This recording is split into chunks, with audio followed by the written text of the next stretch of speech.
Hello friends, welcome in my YouTube channel. तो कुछ दिन पहले महाराष्ट्र में पालकी निकली थी, तो उसका आयोजन स्कूल के बच्चों के बीच भी हुआ था। तो पहले तो मैं ये बता दूं कि पालकी क्या होती है। तो 6वीं शताब्दी में महाराष्ट्र में एक बहुत बड़े संत हुआ करते थे। उनका नाम था पुंडलिक। तो ये जो आप सामने दो मूर्ति देख रहे हो ना, वो विट्ठल और रुक्मिणी है। तो संत पुंडलिक जो थे ना, वो इतने अपने माता पिता की सेवा करते थे और उनको उनकी आज्ञा पालन करते थे कि एक बार जब भगवान भी उनसे मिलने के लिए आए, कृष्ण और रुक्मिणी के साथ जब उनसे मिलने गए उनके दरवाजे पे, तो वो अपने पिता की सेवा कर रहे थे। और तब भगवान श्री कृष्ण ने उनसे बोला कि मैं तुम्हारा आतिथ्य स्वीकार करता हूँ।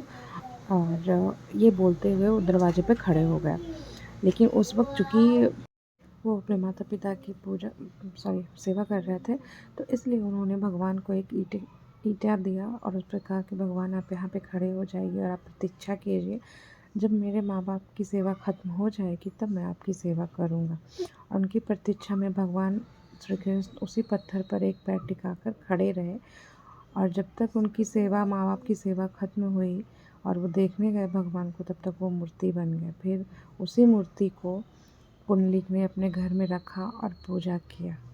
इसलिए ये जो है ना, ये प्रसिद्ध है। और पालकी जो है संत ज्ञानेश्वर की निकलती है। वो जहाँ पे विट्ठल और रुक्मिणी की मूर्ति है ना, वो पंढरपुर, वो जगह पंढरपुर कहलाता है। और यहीं पे भगवान की पूजा होती है। और ये महाराष्ट्र का सबसे बड़ा तीर्थ स्थल है। तो ये स्कूल में भी सब बच्चे मना रहे थे और यहाँ पे सब टीचर्स उनको बता रहे थे कि पालकी क्या होती है। पालकी में संत ज्ञानेश्वर के कदमों के छाप के चप्पल हैं जो पंढरपुर जाते हैं पालकी में होकर। तो इसलिए वहाँ पे, और ये बहुत बड़ा मतलब एक ओकेजन होता है पुणे में। तो यहाँ पे सारे बच्चे उसी तरह रुक्मिणी और विट्ठल बनकर आए थे। ये इस आषाढ़ी एकादशी की है। ये यहाँ बहुत अच्छे से मनाया जाता है। तो रुक्मिणी और विट्ठल बच्चों का गेटअप भी कुछ ऐसा ही था।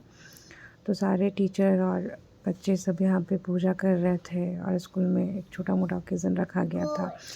तो यहाँ पे ना, तो बच्चे यहाँ पे बिल्कुल ऐसे इतने सुंदर सुंदर लग रहे थे ना, सब गार्जियन उनको लेकर सजा कर और ऐसे लाए थे। हालांकि स्कूल में ये जो था कि बच्चों को एक तुलसी का पौधा और झाल ये सब लेकर, झंडा लेकर आना था। तो जिनके पास था वो बच्चे आए थे, जिनके पास नहीं था वो नहीं आए थे। बट हाँ, सब सारे सुंदर लग रहे थे। और मैम यहाँ पे एक्सप्लेन कर रही थी कि क्या है पालकी और क्या है संत ज्ञानेश्वर के बारे में। तो ये सब है विट्ठल रुक्मिणी। मैंने आपको वैसे बताया नहीं कि वो उनका नाम विट्ठल कैसे पड़ गया। वो तो कृष्ण थे और रुक्मिणी थी। तो वो जो ईंटा पे उन्होंने पैर रख कर खड़े हुए थे ना, और उनकी मूर्ति वैसे ही बन गई थी, तो इस वजह से उनका नाम कृष्ण का विट्ठल पड़ गया। तो ये था ये कहानी। और बच्चों को फिर इसके बाद ना स्कूल में बहुत मज़ा आ रहा था। तो मैं भी मतलब कि यहाँ पुणे में, मैं बेसिकली पुणे से तो नहीं हूँ, बट फिर भी मुझे भी देखना था कि एग्जैक्ट कहानी क्या है। क्योंकि मैं यहाँ 5-6 साल से रह रही हूँ, तो मैं देख रही हूँ चीज़ों को कि यहाँ पे ये पालकी निकलती है। हालांकि बीच में लॉकडाउन था तो नहीं निकली थी, बट जब ये पालकी निकलती है ना, पूरा शहर जाम हो जाता है। हज़ारों लोग निकलते हैं इस पालकी में। और ये थे विट्ठल और रुक्मिणी हमारे, और इनकी थी फ़ोटो यहाँ पे मैंने ली थी। और ये बच्चे इतने सुंदर सुंदर लग रहे थे ना, खेलने में लगे हुए थे। और मैं फिर कुछ देर के बाद यहाँ पे उनको छोड़ कर आ गई थी। तो मैं अभी घर से निकली थी उनको लाने के लिए।